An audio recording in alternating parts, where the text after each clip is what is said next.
KSRTC ബസ്സുകൾ വാങ്ങിയതിൽ കോടികളുടെ വമ്പൻ തട്ടിപ്പ്. ഒരേ ദിവസം ഒരേ മോഡൽ ബസ്സുകൾ KSRTC വാങ്ങിയത് പല വിലയ്ക്ക്.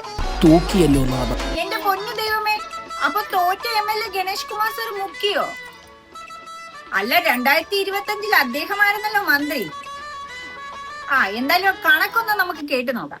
സാമാന്യ ബുദ്ധിയുള്ള ആരെങ്കിലും ഈ 5 രൂപയുടെ പേന 8 രൂപയ്ക്ക് വാങ്ങുമോ? വാങ്ങില്ലല്ലോ. പക്ഷെ കഴിഞ്ഞ സർക്കാരിന്റെ കാലത്ത് അങ്ങനെ കുറച്ച് KSRTC ബസ്സുകൾ വാങ്ങി.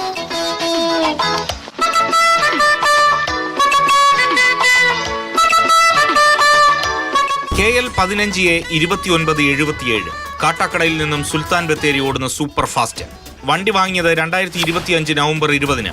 ഈ ശ്രേണിയിലുള്ള ബസ്സുകൾ വാങ്ങിയതിലാണ് വൻ ക്രമക്കേട്. നവംബർ 21-ന് 29,82,15 രൂപയ്ക്ക് 8 ബസ്സുകൾ വാങ്ങി. അന്ന് തന്നെ ഈ മോഡലിലെ 5 ബസ്സുകൾ 2,07,422 രൂപ വില കുറവിലും വാങ്ങിയിട്ടുണ്ട്. ഉയർന്ന വിലയ്ക്ക് ബസ് വാങ്ങിയതിലൂടെ 16 ലക്ഷത്തിന്റെ ക്രമക്കേടാണ് നടന്നത്. തട്ടിപ്പാണല്ലേ?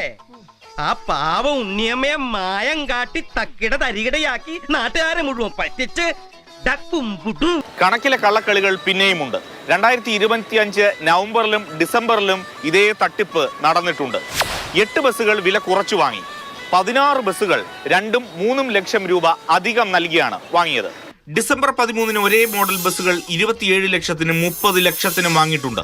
ടാറ്റയുടെ 181 ബസ്സുകളിലെ കണക്കിലാണ് പൊരുത്തക്കേടുകൾ. 2026 ഫെബ്രുവരി വരെ നടത്തിയ പർച്ചേസിൽ ഇത്തരം ക്രമക്കേടുകൾ നിരന്തരം പ്രകടമാണ്.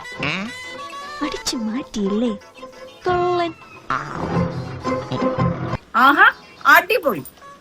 ഉപ്പ് തിന്നാൻ വെള്ളം കുടിക്കും. ഗണേഷ് കുമാർ സാറേ, പ്രായത്തിൽ മാത്രമാണോ മിടുക്കൻ, അതോ മുക്കല്ലും ഉണ്ടോ? എന്താണ് നിങ്ങളുടെ അഭിപ്രായം? ഒന്ന് കമന്റ് ബോക്സിൽ പറയണേ. എന്തായാലും ഇതൊക്കെ കണ്ടപ്പോഴാണ് എനിക്കിതാണ്ട് ഈ ഡയലോഗ് ഓർമ്മ വന്നേ. മോൻ ചെയ്തതിനുള്ളതൊക്കെ മോന് ദൈവം തിരിച്ചു തരും.